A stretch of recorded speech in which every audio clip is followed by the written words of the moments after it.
शकतो. मीठ माहिती आहे तुम्हाला? मिठाचा वापर कशासाठी करतात? भाजीसाठी. तर मिठाच्या पाण्यामध्ये जर बटाटा टाकला, बटाटा म्हणजे काय?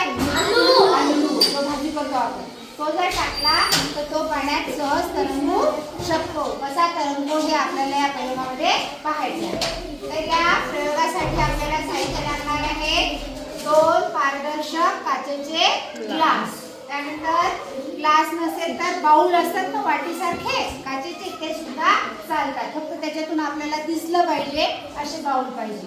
त्यानंतर पाणी पाहिजे पिण्याचं चांगलं स्वच्छ असं.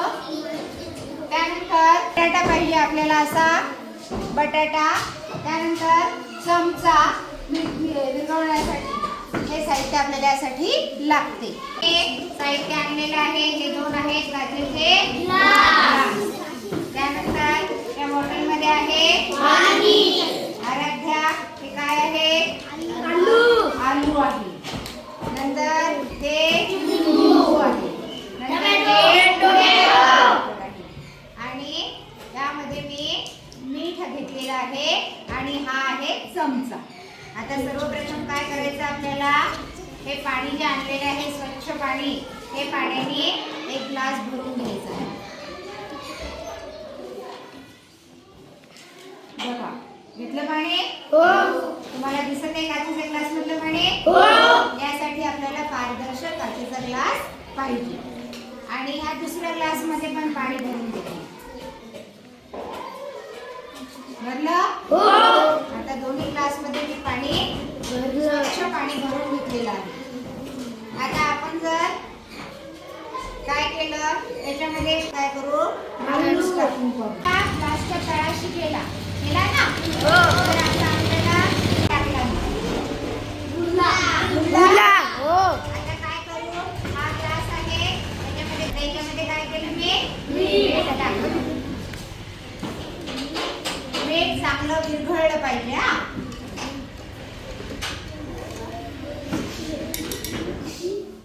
जास्त मीठ टाकलं तेव्हा त्या पाण्यामध्ये मिठाचं प्रमाण वाढेल. या ग्लास मध्ये मीठ टाकलं होतं का मी? नाही. तर या ग्लास मध्ये काय झालं? बटाटा पाण्याच्या तळाशी गेला. आता या ग्लास मध्ये मीठ टाकलं मी आणि मिठाला असं पूर्णपणे काय करायचं? विरघळू द्यायचं.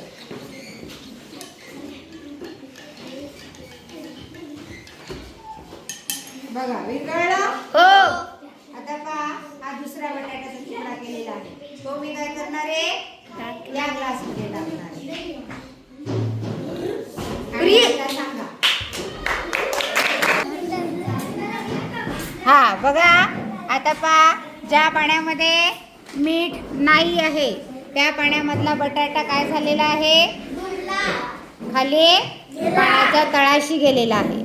आणि या पाण्यामध्ये मीठ आहे या ग्लास मधल्या पाण्यामध्ये. बटाटा कुठे आहे? वर आहे.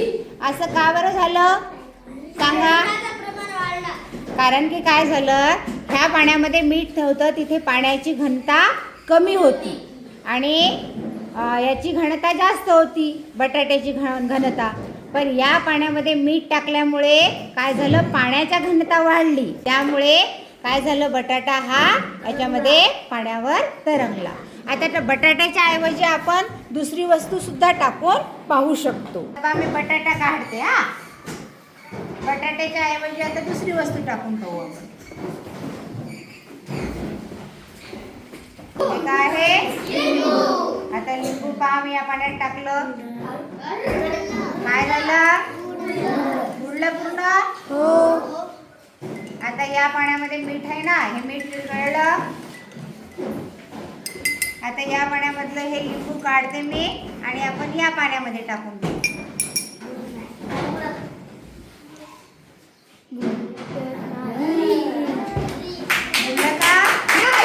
जास्त असली त्यावर कोणतीही वस्तू तरंगू शकते. आता यामध्ये पाण्याची घनता कमी आहे म्हणून याच्यात कोणतीही वस्तू बटाटा टाकल्याबरोबर तो काय होते? तळाशी जात आहे. पण या पाण्यामध्ये बटाटा टाकला तरी तो काय होत आहे, वर वाहत आहे. कारण की इथे पाण्याची घनता ही या पाण्याच्या घनतेपेक्षा इथे काय आहे, जास्त आहे. कारण या पाण्यामध्ये आपण काय टाकलेलं आहे, मीठ टाकलेलं आहे. तर आर्किमिडीसच्या तत्वानुसार जिथे पाण्याची घनता जास्त असते तिथे कोणतीही वस्तू तरंगू शकते. जसं आता तुम्ही पहा, एखादी नाव असते ती पाण्यावर तरंगत चालते की नाही, कारण की पाण्यापेक्षा त्या नावेची घनता ही काय असते, जास्त असते. म्हणून नाव ती पाण्यावर तरंगत असते. तशा प्रकारे हा आलू इथे तरंगलेला आहे. समजलं तुम्हाला? कोणता प्रयोग शिकलो मग आपण?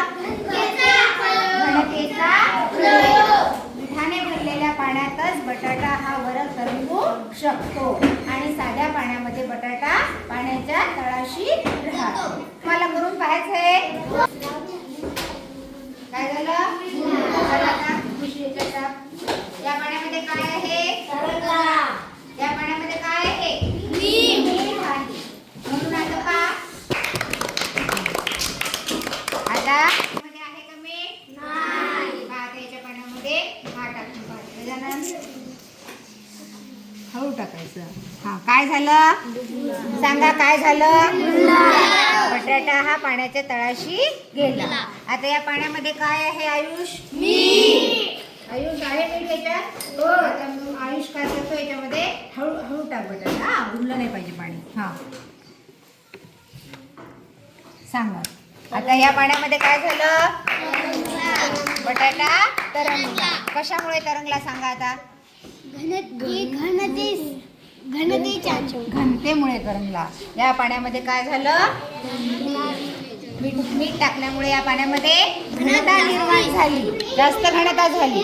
त्यामुळे बटाटा तरंगला. आणि या पाण्यामध्ये घनता कमी होती म्हणून बटाटा पाण्याच्या तळाशी. हा प्रयोग हा आर्किमिडीसच्या तत्वानुसार आहे. कारण की ज्या पाण्यामध्ये घनता जास्त असते तिथे कुठलीही वस्तू तरंगू शकते. जसे एखादा व्यक्ती मृत पावला, तो व्यक्ती काय होतो, पाण्यावर तरंगतो. त्याला पोहता येते का मेल्यावर? नाही. तरी पण तो पाण्यावर काय होतो, तरंगतो. का बरं तरंगतो? कारण की पाण्याची घनता ह्या मृत व्यक्तीच्या घनतेपेक्षा काय असते, जास्त असते. आणि त्यामुळे काय होते, व्यक्ती तरंगते. आणि जिवंत माणूस जर पडला तर तरंगतो का? नाही. तो काय होतो, डायरेक्ट बुडात जातो आणि मरतो. आणि मेल्यानंतर मात्र वर येतो. कारण की तेव्हा त्याच्या शरीराची घनता काय झालेली असते, वाढलेली असते. आणि म्हणून तो पाण्याच्या वर येतो. जसं की हा बटाटा या पाण्यामध्ये जास्त घनता असल्यामुळे वर आला आणि या पाण्यामध्ये घनता कमी असल्यामुळे तो पाण्याच्या तळाशी राहिला. समजला हा प्रयोग?